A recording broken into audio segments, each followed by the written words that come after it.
Hoy en el enganche analizamos el momento del Celtic y el nuevo panorama del fútbol escocés. Comenzamos.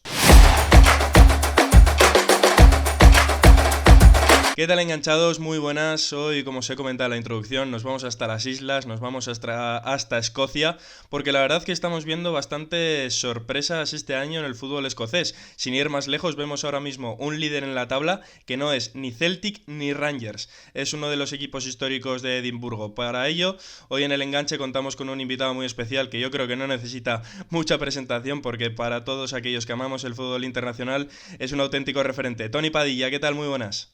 Hola, ¿qué tal? Buenos días.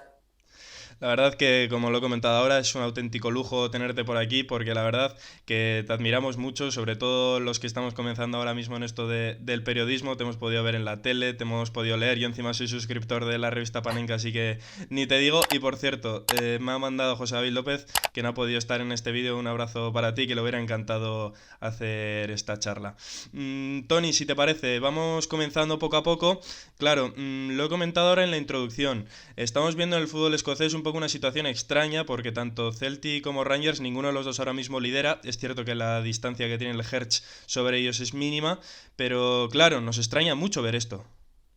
Sí, es una situación realmente sorprendente, ¿no? Porque estamos hablando quizás de la liga con menos variedad, ya son muchos años en que son Celtic y Rangers los que se van repartiendo los títulos y sobre todo los últimos 15 años ya ni eso, los últimos 15 años ha sido un dominio casi tiránico del Celtic de Glasgow, ganando casi todas las ligas menos una, aprovechando también pues esa famosa bancarrota que sufrió el Rangers cuando se tuvo que refundar en cuarta división o utilizando el nombre de una empresa que se llamaba Sepco. Esos años del Rangers en cuarta, en tercera, en segunda, pues lo que hicieron es hacer aún más claro el dominio del Celtic, que los últimos 15 años pues ha sido el amo señor de la liga, con el Rangers intentando acercarse, pero cierto es que este año ha aparecido pues este nuevo invitado, que es obviamente uno de los clubes más clásicos y más amados y con más tradición, como es el Hearts of Midlothian, uno de los dos equipos de la capital política de Escocia, que es Edimburgo, y está ahí, ¿no? Intentando ver si consigue pues dar la sorpresa, si consigue que por primera vez desde los años 80 tengamos un campeón que no sea Celtic o Rangers, ¿no? Recordemos que en los 80 hubo un periodo de 5 o 6 años que se ha bautizado como el New Firm, para hacer un poquito la broma con el Old Firm, en que dominaron tanto el Aberdeen con Sir Alex Ferguson como Dundee United. Desde entonces, ningún equipo ha conseguido romper la tiranía de los dos gigantes de Glasgow y para el Hearts, si consiguiesen ganar la liga, sería la primera vez que lo hacen en 50 años, desde 1960. Sí, sí, justo ahora mismo tenemos en imagen una imagen de Sir Alex Ferguson. Ayer cuando lo estuve repasando un poco los datos antes de comenzar el vídeo, claro, me sorprendió muchísimo que desde 1985 la hegemonía tanto de Celtic como de Rangers ha sido, vamos, descomunal. De hecho, bueno, el último equipo campeón en Escocia fue ese Aberdeen que has comentado tú de Sir Alex Ferguson. Claro, Tony, un poco centrándonos en el Celtic esta temporada, vamos a hacer un poco la cronología de qué es lo que ha pasado para ver el caos que estamos viendo, porque ha sido movimientos constantes en el banquillo, dimisión de la directiva, en competición europea la cosa tampoco de la mejor manera posible. Claro, para ponernos un poco en el punto de partida, ¿qué surgió a partir de aquella eliminación frente al famoso Kairat Almaty, que la verdad aquí admiramos mucho, pero yo creo que pesó mucho en el Celtic esta temporada? Sí, yo creo que al final esta temporada estamos viendo un poquito las consecuencias de lo que ha venido sucediendo en los últimos 5, 6, 7 años, que ha sido un proceso lento de divorcio entre la masa social del Celtic y la propiedad. ¿Por qué? Yo creo que el punto de partida es lo que decíamos antes, los años que el Rangers desaparece y se va a cuarta división y tercera, la gente del Celtic pues, se lo pasaba muy bien riéndose de sus rivales que estaban hundidos. Eso provocó un escenario que era que el Celtic tenía la posibilidad de ser el primer club en la historia de Escocia que llega a ganar 10 ligas consecutivas, el Ten in a Row. El Ten in a Row es como un tipo de obsesión que tienen los aficionados tanto de Celtic como de Rangers, porque nunca un equipo ha ganado 10 ligas consecutivas.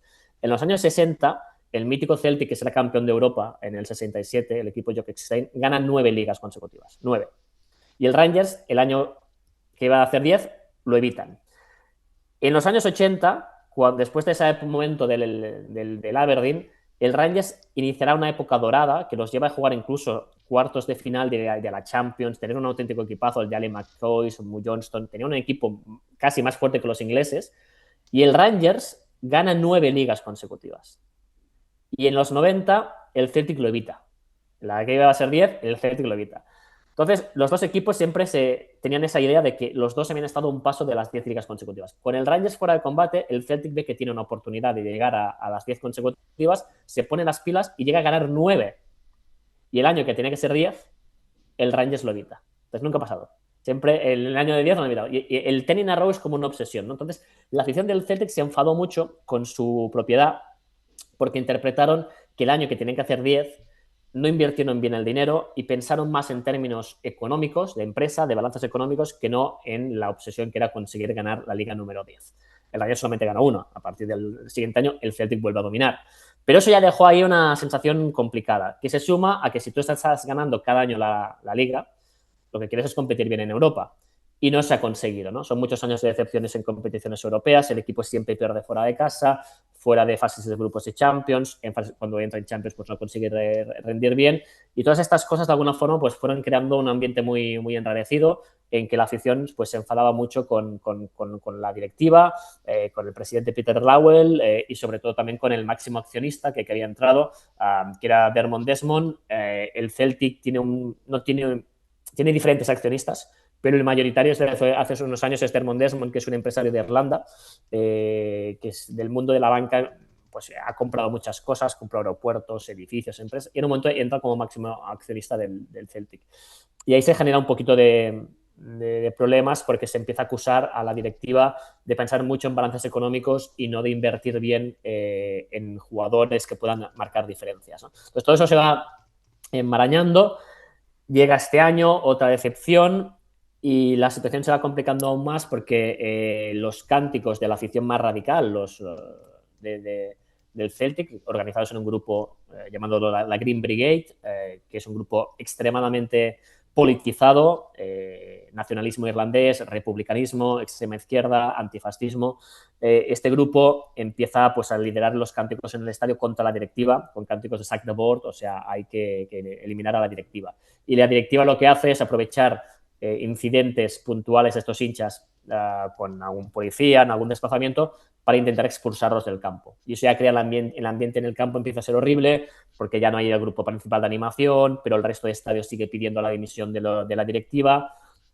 Y cuando pasa lo de Kairat, malos resultados en Europa, y luego además empieza la liga y los resultados pues empiezan a ser complicados, ¿no? Porque ves que no están consiguiendo ganar a muchos partidos, y eso acabará llevando pues a un momento en que el presidente, un cargo pagado ejecutivo, finalmente dimite, también después de una asamblea con los hinchas que acabó muy mal porque el hijo del máximo accionista habla y empieza pues a atacar a los hinchas del Celtic y decir que son unos bullies, que están haciéndoles pues un acoso en redes sociales, y se enmaraña tanto el ambiente en la asamblea que no puede acabar, porque los hinchas empiezan a increpar a este tipo y él responde insultando, y el ambiente fue tan horrible que no pudo acabar la asamblea, y poco después con los malos resultados pues llegará la dimisión del presidente y acaban pues buscando la única solución, que era sacar de la jubilación a Martin O'Neill, el entrenador neerlandés,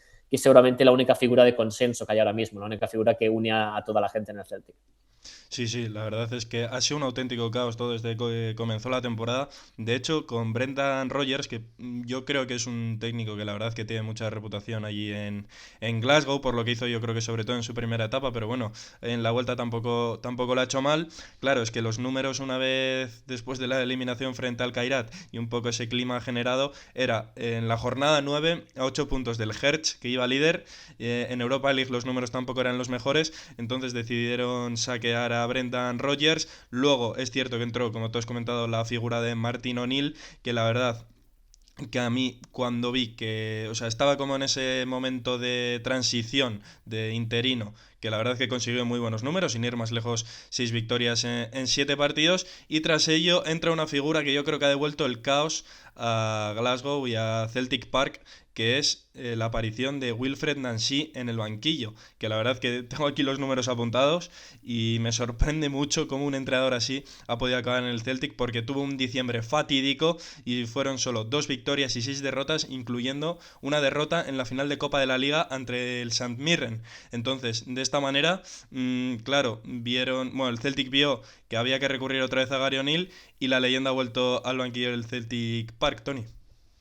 Sí, volviendo un poquito atrás, ¿no? Cuando Brendan Rodgers vuelve en su segundo periplo como entrenador del Celtic el año pasado, consigue salvar la temporada, pero este año ya habían rumores de que Brendan no estaba contento con el mercado de fichajes y ya veías que el ambiente estaba enmarañado. Y la sensación era que Brendan Rodgers estaba como loco por la música también para que lo despidieran y empezó esa mala racha de resultados que lo facilitó, ¿no? Ya es cuando vuelve Martin O'Neill, ¿no? ¿Recuerdas Martin O'Neill, exjugador de Irlanda del Norte, un tipo que había hecho grandes cosas con el Leicester en su momento, irlandés del norte, pero católico, una persona que había pues muy vinculada a lo que es el Celtic, también a nivel ideológico, ¿no? Pues el nacionalismo irlandés, el republicanismo, amadísimo por todos, que quizás no es un entrenador de un moderno, que no me queda un poquito lo que la directiva del Celtic decía, ¿no? Que tenemos que buscar entrenadores más modernos, ¿no? Y él es un hombre que ya estaba jubilado, pero lo llaman, vuelve, y en esos partidos que pierde solamente uno, claro, un partido que gana es la semifinal de la Copa de la Liga contra el Rangers.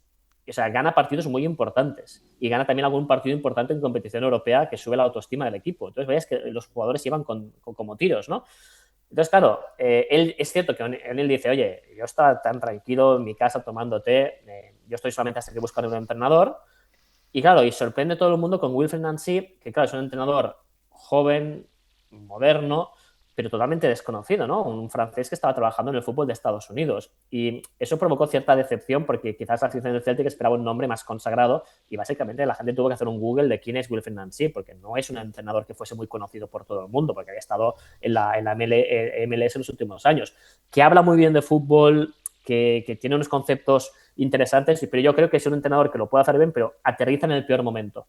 Después de un mito como Martin O'Neill y en un contexto complicado. Además, cambia el sistema táctico, cambia la defensa y en el primer partido, que además se pierde, él aparece como moviendo unas fichas en una libreta y como una pantalla táctil moviendo fichas, se acaba convirtiendo en carne de meme, él intenta levantar mucho la moral del equipo, pero es que gana solamente un partido, se convierte en el primer entrenador en la historia del Celtic que pierde los 4 primeros partidos consecutivos y además derrotas dolorosas, perder contra el Hearts, perder contra el Rangers en Liga y perder la final esa de la Copa de la Liga contra un equipo que normalmente le deberías ganar como es el St. Mirren de Paisley, que obviamente pues hizo fiesta y lo celebró hasta altas horas de la noche. Entonces al final era evidente que iba a caer porque yo creo que Wilfried Nancy, si hubiese empezado un proyecto de cero, la forma que entiende de hablar del fútbol es interesante, pero llega con una plantilla que los jugadores no ocultan, que se sienten más cómodos con un sistema defensivo como el de Martin O'Neill, los jugadores no encajan realmente con él, la presión es absoluta,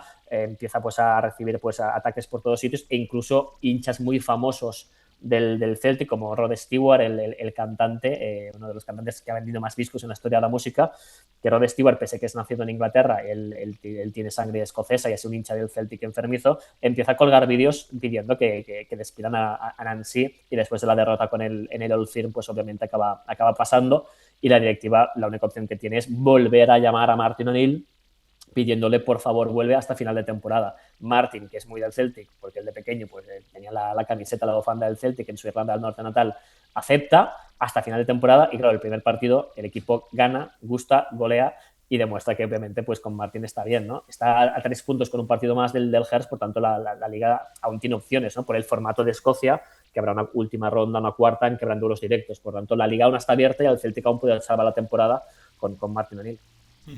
Claro, mira, yo fíjate que a Martin O'Neill solo le conozco, yo claro, tengo 21 años, le conozco de su etapa como seleccionador de Irlanda en la Eurocopa de 2016, que habrá mucha gente que le recuerde a aquel, bueno, de hecho, si no me equivoco, pasaron a octavos de final y les eliminó Francia, o sea que para que veas el conocimiento que tenía yo de Martin O'Neill, si es un técnico histórico o no.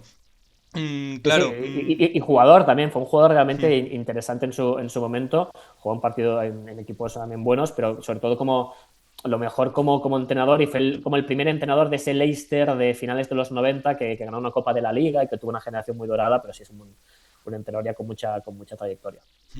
Claro, Tony. Antes de seguir un poco con el Celtic y con la plantilla un poco que a mí yo he visto un poco los mimbres que tiene, me sorprende que esté en esta situación, te quería preguntar un poco de qué está ocurriendo en Escocia para que haya tanto movimiento en el banquillo. Es cierto que lo del Celtic nos lo has desgranado a la medida, pero yo por ejemplo recuerdo que el año pasado al Rangers le tuve que analizar bastante por tema de Europa League y de hecho, si no me equivoco, desde que se fue Steven Gerrard, Gerrard, perdón, en todas las temporadas el Rangers ha cambiado de banquillo. Entonces, ¿qué está pasando últimamente para que dos históricos de, bueno, los dos equipos más grandes del fútbol escocés estén de esta manera moviendo tanto el árbol del banquillo? La presión, pues es la presión de tener que ganar siempre, ¿no? Al final, especialmente en el Rangers, la situación es muy, muy dolorosa. Estamos hablando que en su momento el Rangers era el club con más títulos de Liga de Escocia y pues entre la mala gestión, la bancarrota y que el Celtic ha hecho bien las cosas, se ha invertido. El Celtic ha conseguido remontar una distancia de casi 10 títulos de Liga y pasar por delante y a ser el club que tiene más títulos de Liga en Escocia, y eso duele mucho al Rangers. Es un club que se siente grande y que es grande, pero claro, pasó por una humillación absoluta, que es ver cómo sufres una bancarrota, cómo tienes que pasar a jugar en cuarta división con equipos como el Arbroath o el Congleton y el Queen of the South, y que además en esos años algunos fueron complicados porque llegó a perder se comió 2 años en segunda división, perdió incluso la final cuando parecía que iba a llegar a una final de la Copa de la Liga, la pierde. Eso fueron años muy duros y cuando vuelve parece como que nunca llega el momento de poder decir estamos a la altura del Celtic, que cada año el Celtic te sigue ganando. Has ganado solamente una liga en los últimos 14 años y eso es muy doloroso. Esa presión más cambios de accionariales con la entrada de capital americano han hecho que la presión sea muy grande en el Rangers, porque no vale, ¿no? O sea, tienes que empezar a ganar y se están gastando mucho dinero en plantillas interesantes precisamente para ello, y como no lo consiguen, pues acaba provocando pues las divisiones, ¿no? Hay mucha presión cuando eres Celtic Rangers, es que estás obligado a ganar siempre, siempre, siempre, siempre. No es que te den, al entrenador no le dan los miembros para generar un proyecto 3 o 4 años vista. Si eres Celtic Rangers, este año hay que ganarlo todo. En Escocia hay que ganarlo todo. Los All Firms, la Liga y una de las 2 copas. Y en Europa hacerlo lo mejor que podamos. Entonces, esa presión es asfixiante y ha provocado pues que los dos clubes hayan estado los últimos años en dinámicas un poco tóxicas, ¿no? Un poco negativas, de no encontrar la paz. El Celtic lo ha manejado un poco mejor en general, viendo los resultados, y el Rangers, pues fíjate, ¿no? Pues es este año que el Celtic lo tiene tan mal, y el Celtic está haciendo las cosas horribles, y miras la tabla, estás tercero. Es muy frustrante. Sí, sí, la verdad que sí. Bueno, de hecho ahora mismo está un técnico alemán en el banquillo del Rangers, Dani Roll. Claro, antes te he comentado respecto al Celtic. Claro, es cierto que posiblemente no sean las plantillas tan despampanantes que antes podíamos encontrarnos en el Celtic, pero hay jugadores, yo creo que de calidad, que para estar o para dar mejores sensaciones de lo que estaban dando. Es cierto que con Martin O'Neill parece que tienen encontrado un poco la medida, pero claro, ves jugadores como Kasper Schmeichel, Tierney, Arne Engels, el jugador belga, incluso Maeda, Jota, que ha regresado del fútbol árabe y ese paso en el Rennes que no le fue muy bien. Claro, ves esta plantilla, extraña mucho lo que está pasando a pesar del caos que tú has comentado. Sí, al final es un equipo que es la plantilla más que tiene más valor de fútbol escocés, y siguen siendo los favoritos, en mi opinión, para ganar la liga, asumiendo que aún se tienen que jugar 2 partidos entre Hearts y Celtic y que queda temporada por delante. Yo no descarto que el Celtic salve la temporada con Martin O'Neill y acabe ganando el título, porque es que la calidad, tienen fondo de armario, tienen jugadores buenos. Es cierto que la afición sigue pensando que se debería ver que por el volumen de dinero que puede mover el Celtic se debería aún fichar mejor. Al final es cierto que Escocia es una liga menor en que se mueve poco dinero, pero el Celtic es un club global, porque al final el Celtic básicamente es como el club de todas las personas del mundo que tienen sangre irlandesa. Eso provoca que el Celtic tenga una masa social gigantesca, mayor que casi todos los equipos. El Celtic tiene más hinchas que cualquier equipo de la Liga Española, menos Barça y Madrid, porque donde tú vayas en el mundo que haya un irlandés, seguramente habrá un pub, y en ese pub habrá una peña del Celtic, y Sí, te sí. encuentras una peña del Celtic con 500 tipos en Nueva York, en Vancouver, en Melbourne, en Sydney, en Auckland, Nueva Zelanda, en Durban, en Sudáfrica, en todos sitios. O sea, el Celtic hace unas giras por Estados Unidos y con la gente de origen irlandés que hay llenan los campos. Y cuando van a Australia hacen lo mismo. Y tienen muchas peñas y muchas cosas, y incluso muchos accionistas que ya ponen dinero pues, de la comunidad irlandesa de Estados Unidos y de Australia. Entonces, mueve mucho dinero por ese elemento global de la diáspora irlandesa, y por eso la gente pide pues, que se invierta mejor. Lo que ha hecho en los últimos años, además, el Celtic ha sido a trabajar muy bien en el mercado asiático, pero fichando jugadores, sobre todo japoneses. El primero fue obviamente Shunsuke Nakamura, y después de Nakamura lo invirtieron muy bien. El año pasado, por ejemplo, tenían hasta 5 jugadores nipones. Algunos se han marchado, otros Kyogo, por ejemplo, Kyogo Furukashi, que lo hizo muy bien, en principio tiene que salir del club, pero siguen quedando jugadores muy buenos, sobre todo como Daisen Maeda, el delantero, un poco tosco, pero muy interesante, o Reo Atate, que son jugadores realmente que lo hacen muy bien. Y luego también han empezado a llegar también coreanos muy talentosos como con Yang Hyun-woo, que está jugando a un nivel muy alto. Trabaja muy bien este mercado y luego pues es un club en que si las cosas van bien te sientes muy bien. El caso, lo citabas, ¿no? De Jota. Jota al final llegó hace 3 años al Celtic. El primer año que hace es que era maradoniano, se salió, llega a ofertas, se va y él a la que ha podido ha vuelto, porque ha sido muy feliz, puede ser muy feliz en el Celtic, ¿no? La afición te cuida mucho y el talento está, han pedido algunas cesiones de jugadores interesantes, como el mexicano Julián Araujo, que creo que está haciendo las cosas también bastante bien. Todo viendo esta plantilla, yo creo que este es un equipo lleno de hombres experimentados, muchos de ellos los vamos a ver en el Mundial, como Alistair Johnston, el lateral de Canadá. Este es un equipo que en principio pues debería tener argumentos como para como mínimo ganar un título este año, ¿no? Perdió la Copa de la Liga, le queda la Copa y le queda la Liga. Claro, claro. De hecho, es que lo del mercado japonés bueno, asiático más bien, que has comentado, es verdad que en los últimos años algún jugador asiático que destaca lo vemos en el Celtic. Y respecto un poco a los jugadores esos importantes que has comentado, claro, yo aquí te pongo un poco en contexto. Yo soy de Bilbao, entonces me fijo mucho en estas cosas, que es en el One Club Men. En el Celtic ahora mismo tenemos la figura de James Forrest, que sin ir más lejos acumula 17 temporadas marcando con el Celtic. Muy pocos pueden decir eso, y una vida eterna ligada al club. Claro, ¿qué nos puedes decir un poco de esta figura? Mira, el otro día marcó gol y por tanto ya firmó, ya puedo decir que ha marcado en todas esas temporadas, ¿no? En los 17 años ha marcado como mínimo un gol, ¿no? Es un jugador que muy de banda, que busca pasillos interiores, pero siempre sale de banda, bajito, muy talentoso, era muy rápido cuando debutó, realmente era una bala que jugaba con el balón atado al pie, que ha perdido un poquito de fuelle porque obviamente pasan los años y cuesta, pero que realmente pues en su momento llegó a decir que no a diferentes ofertas que le llegaron para irse sobre todo al fútbol inglés, porque era un jugador muy interesante. Y él prefirió, pues bueno, prefirió seguir en el Celtic y la verdad es que nuevamente es suplente, normalmente no se va a jugar todos los partidos, pero obviamente James Forrest es un futbolista amadísimo, que es el One Club Man, porque el otro jugador amadísimo por todos, que es el capitán Callum McGregor, tuvo una cesión de un año al Nottingham Forest, siendo propiedad del Celtic, pero lo cedieron al Nottingham Forest, por tanto, y no sé si se computa como One Club Man si has jugado cedido, pero no has dejado de ser jugador del Celtic, pero ese año vestido de rojo hace que Callum McGregor, que es el otro mito que tiene la plantilla ahora mismo, pues quizás no pueda ser considerado One Club Man.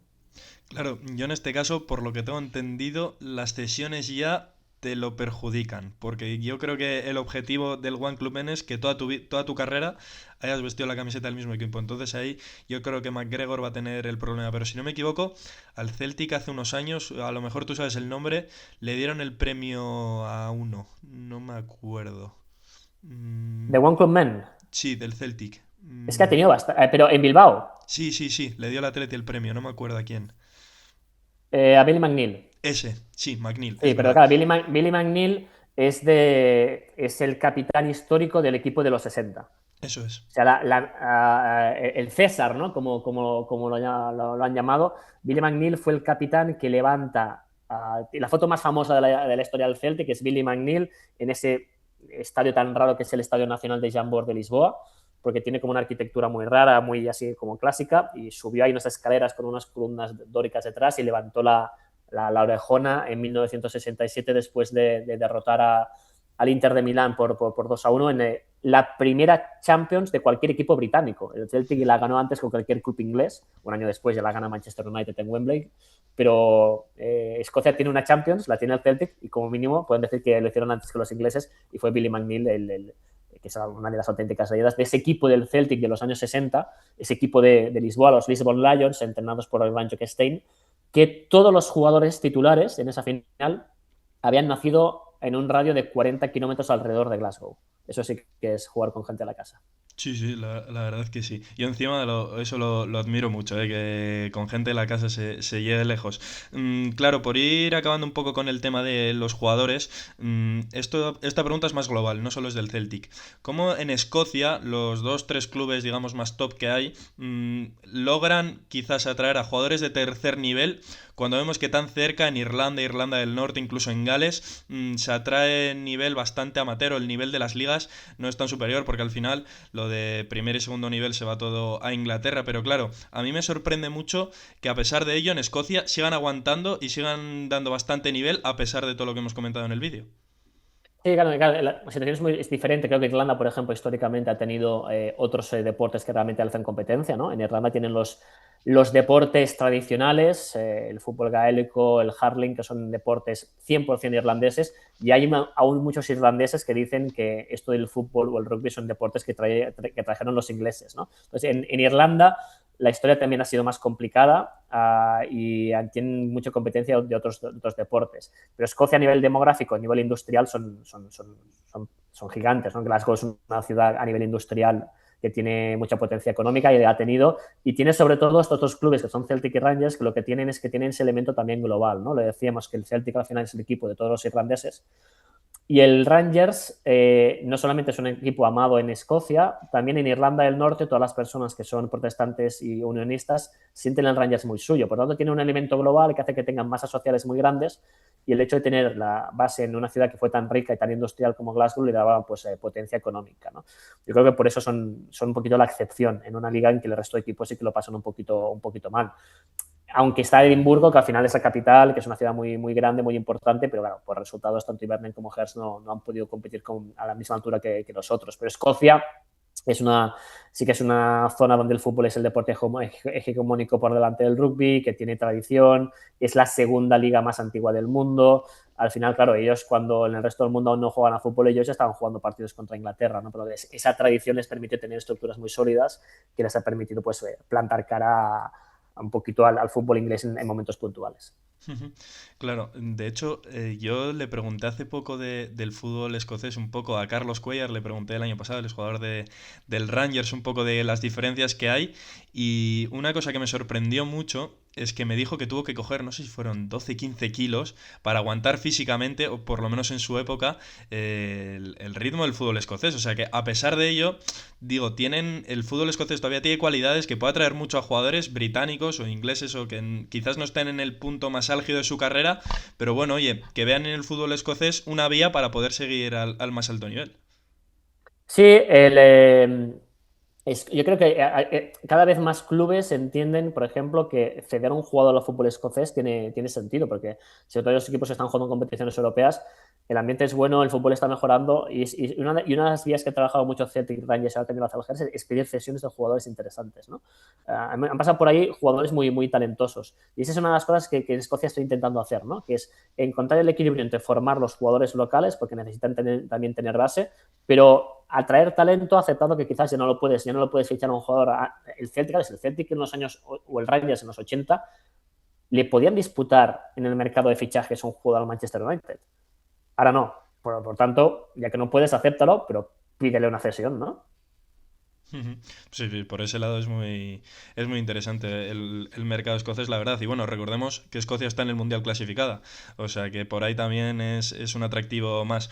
Claro, Tony, por ir finalizando un poco, lo hemos comentado un poco al inicio, es cierto que queda mucha liga, estamos en enero, pero parece que puede haber amago de romper con la hegemonía de Celtic y Rangers, y el equipo que lo está intentando es el Hertz. ¿Qué nos tienes que decir un poco? Porque yo he leído un poco la historia de este club y es bastante peculiar.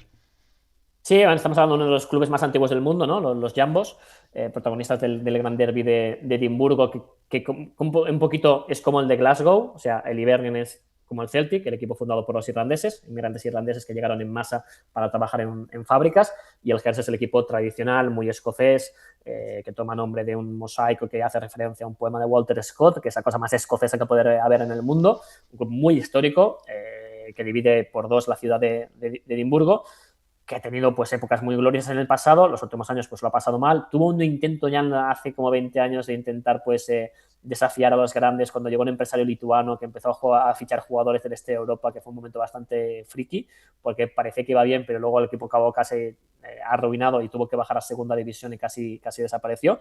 Y ahora está de vuelta compitiendo bien con la inversión económica que ha llegado de Tony Bloom, el empresario que también está detrás de Brighton and Hove Albion y Union Saint-Gilloise, que está permitiendo manejar mejor el mercado, fichar jugadores interesantes, tener cesiones, y la verdad es que el equipo está compitiendo muy, muy bien. Y está ahí, ¿no? Está ahí intentándolo, aguantar el ritmo, es complicado, porque al final aún tienes cerca Celtic y aún tienes cerca Rangers, y con la cantidad de duelos directos que hay, pues te puedes dejar puntos, pero está la gente muy ilusionada, y Tony Bloom dice que el reto del proyecto es que tenga continuidad. Al final, con esta inversión, por ejemplo, ya ha conseguido que la Unión Saint-Gilloise, que era un equipo que no ganaba ninguna liga desde los años 30 en Bélgica, o sea, más de casi 100 años sin ganar la liga, pues le ha conseguido que la Unión sea campeona en Bélgica, y ahora veremos si lo consigue el Hertz, que no fue campeón en los años 60, y pueda volver a ganar un título, o un equipo que por el medio sí que ha ganado copas, sí que ha ganado copas de la liga, ha jugado en Europa. Pero bueno, a ver cómo le va, porque la verdad es que tienen una oportunidad de oro, aprovechando que Celtic y Rangers pues no andan muy finos, ¿no? Yo creo que en el Hertz me ha gustado mucho el retorno de Martin O'Neill, porque Martin O'Neill la verdad es que es un entrenador cabezón. Sí, es verdad. Y ahora mismo es una venada, porque claro, si cuando estaba Brendan Rodgers estaban con 8 puntos de ventaja y ahora con Martin O'Neill, es cierto que el Celtic tiene un partido más, pero están ya a 3, pues en el momento que estamos grabando este vídeo, ¿eh? Porque si no me equivoco, próximamente el Hertz va a jugar. Ahora mismo, recordemos, la clasificación está el Hertz primero con 44, segundo el Celtic con 41 y un encuentro menos, y tercero el Rangers también con 41 unidades en su casillero y un choque menos disputado. Claro, Tony, por acabar ya y finalizar, te quiero preguntar un poco por una predicción. Claro, un poco con esta última respuesta que me has dado, yo me lo intuyo ya bastante, pero ¿crees que puede haber este cambio de hegemonía en el fútbol escocés, o ese Celtic de Martin O'Neill va a volver a conquistar el título? Yo ahora me decanto aún por el Celtic. Aún por el Celtic. Creo que por plantilla, por peso, por lo que es Martin O'Neill, creo que lo pueden llegar a salvar. Pero la duda es esa, ¿no? Que aunque ganase la Liga Athletic este año, ¿hacia dónde va a caminar el Hertz? Si el Hertz realmente el año que viene podrá mejorar y se va a meter ahí. Si vamos a tener los próximos años, pues como mínimo 3, 4, 5 años en que puedan haber 3 posibles candidatos al título. Solo que pasase eso, ya sería una noticia maravillosa para el fútbol escocés, porque le daría un poquito de vida. Si el Hertz se anima, también de alguna forma anima al Hibernian, en su eterno rival, que por ejemplo ganó el último derby. El último derby llega el Hertz líder, pero pierde 3-2 en Easter Road, y fue bueno. Por tanto, veremos si lo del Hertz acaba moviendo otros equipos y se reanima un poquito, y volvemos a los años 80, que los veteranos en Escocia dicen que era una maravilla, porque tenías 4 o 5 equipos que podían ganar la liga. Hay ligas en los 82, 83, 84 que habían hasta 5 candidatos al título. Había Celtic, Rangers, Aberdeen, Dundee United o Hearts, ¿no? Y esas ligas eran muy, muy bonitas, y yo creo que para el fútbol escocés sería bueno. Pero yo, si me tengo que mojar ahora, aún creo que Saint Martin O'Neill, patrón de los irlandeses, va a ganar la liga. Pues mira, de hecho este año, gane quien gane la liga, se pueden acabar los empates, porque si no me equivoco, el historial ahora mismo de las ligas está con 4 títulos ligueros: el Aberdeen, Hearts e Hibernian, y luego están con 55 tanto Celtic como Rangers. O sea que es una temporada clave en ese aspecto, en el que podemos desempatar a, bueno, a ver, los máximos campeones siempre van a ser Celtic y Rangers, porque eso es insuperable, Aunque pero... la gente del Celtic, y la mayor parte de gente en Escocia, te dirá que el Celtic tiene más títulos, porque al Rangers le cuentan uno menos, porque como se refundó, hay Ah, gente que claro. dice que el Rangers tiene uno menos y el nuevo Rangers tiene uno. Entonces la gente del Celtic dice, no, ya os hemos superado porque vosotros sufristeis una bancarrota, y es cuando utilizan ese nombre de SEPCO, que fue la base empresarial para refundar el Rangers. Y a veces hay gente que, o sea, por ejemplo, en los match programs, los programas de los partidos, a veces el Rangers visita el campo del Kilmarnock y el programa dice enfrentamientos en el pasado con el Rangers, y te ponen solamente desde la refundación, y eso a la gente del Rangers le duele mucho. Hombre, no, normal, porque al final esta rivalidad histórica, pues hombre, el máximo rival siempre va a pinchar. Aquí lo vivimos día a día con Madrid y Barcelona. Pues nada, Tony, te agradecemos mucho este ratito que has tenido por aquí en el Enganche. Ha sido un gustazo hablar de fútbol escocés, que teníamos ganas de tocarlo. Perfecto, gracias a vosotros. Y con esto recuerda a todo el mundo que se suscriba, que le dé like a la campanita, que nos siga dando apoyo a la comunidad del Enganche, porque es cierto que ahora mismo vamos a incrementar nuestro contenido con el tema directos, que también estén atentos a todas nuestras redes sociales, que siempre sacamos contenido diario muy interesante. Así que nada, con esto despedimos el vídeo, y ha sido un auténtico placer desgranar el fútbol escocés.